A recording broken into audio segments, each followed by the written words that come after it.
Save tree save world. বিশ্ব উষ্ণায়ন নয়, চাই সবুজ পৃথিবী।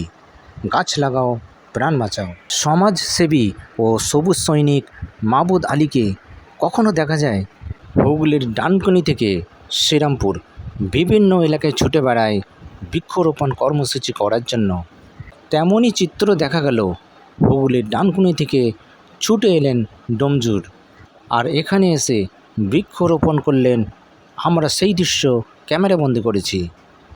মাবুদ আলী তিনি ঠিক কী বললেন শোনাবো আপনাদের।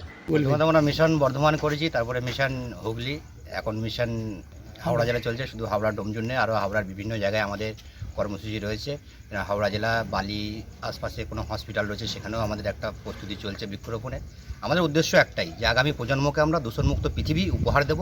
সেই উদ্দেশ্যকে সামনে রেখেই রাজ্যের বিভিন্ন প্রান্তে বৃক্ষরোপণ করা, অভিযানকে সামনে রাখা। এই যে সরস্বতী নদী বাঁচাও কমিটি এবং বইমেলা কমিটি, তাদের যে উদ্যোগ কি বলবেন? খুব দারুণ উদ্যোগ। দেখুন, এই সরস্বতী নদী যে আছে, আস্তে আস্তে নদীটা দখল হয়ে গেছে। এই নদী নিয়ে বারবারই আমরা মুখ খুলেছি, সরকারের বিভিন্ন দপ্তরে আমরা অভিযোগ জানিয়েছি, নোটিশ করেছি, এর কোনো কার্যকর হয়নি। এই কদিন আগেও আমরা আবার একবার বিভিন্ন মিডিয়া টিম নিয়ে আমরা পরিদর্শন করি, সরকারকে বা সরকারের প্রতিনিধি যারা আছে তাদেরকে আমরা অবগত করি, কিন্তু আজ হবে কাল হবে এইভাবে প্রতিশ্রুতি পেয়ে যাচ্ছে, কিন্তু কাজের কাজ কিছু হচ্ছে না। আমি চাইবো সরস্বতী নদী দ্রুত সংস্কার হয়ে সম্প্রসারণ হয়ে আগে যে গঙ্গার সঙ্গে যেভাবে কানেক্টেড ছিল, যেরকম জোয়ার ভাটা হতো, সেই রূপে ফিরে আসুক। আপনার নাম? শেখ মাবুদ আলী। এসব পেছনে দাঁড়ো, ধ্রুব পেছনে দাঁড়ান, ধ্রুব পেছনে দাঁড়ান, তোর বউকে নিয়ে আসিস তুই, পানিশমেন্ট হবে। দাদা আজকে মূলত কাদের উদ্যোগে এই ডোমজুর বই মেলার উদ্যোগে প্রতি বছরই আমরা বৃক্ষরোপণ কর্মসূচি পালন করি। প্রতি বছর আমরা নদীর পাড়ে, খালের পাড়ে, পুকুর পাড়ে, রাস্তার দুপাশে গাছ বসাই, কিন্তু এবছর আমরা ঠিক করেছি যে কটা গাছ আমরা বসাবো, গাছগুলো নিরাপত্তার স্বার্থে, যে আমরা কোনো নির্দিষ্ট একটা ঘেরা জায়গায় আমরা বসাবো।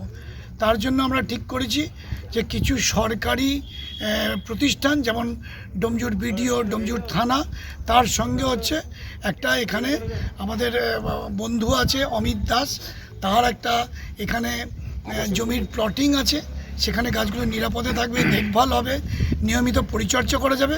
সেই জন্য এখানে আমরা আমাদের পূর্ব নির্ধারিত কর্মসূচি অনুযায়ী প্রায় 200 নিম গাছ আমরা এখানে বসালাম। আরও অনেক গাছ আমাদের আছে, সেটা আগামী 15ই আগস্ট আবার সকাল থেকে আমরা বসাবো। এরকম আমরা প্রতি বছরই করি, এবারেও আমরা করছি আমাদের পূর্ব নির্ধারিত কর্মসূচি। আপনাদের সঙ্গে আরও একটি সংগঠনের আমাদের সঙ্গে এই কর্মসূচিতে যোগ দিয়েছেন ডানকুনি থেকে একটি জনপ্রিয় প্রতিষ্ঠান save tree save life save world, একটা তারা আমাদের সঙ্গে যোগ দিয়েছেন, এবং তার যে মূল কর্ণধার মামুদ ভাই, তিনিও এসেছেন, তাকে আমরা অশেষ কৃতজ্ঞতা জানাই। তিনি আমাদের গাছ দিয়ে এবং নিজে উপস্থিত থেকে আমাদের সহযোগিতা করেছেন, তার জন্য তার প্রতি অনেক কৃতজ্ঞতা। আপনার নাম? আমার নাম বাপি ঠাকুর, ডোমজুর বইমেলার জেনারেল সেক্রেটারি।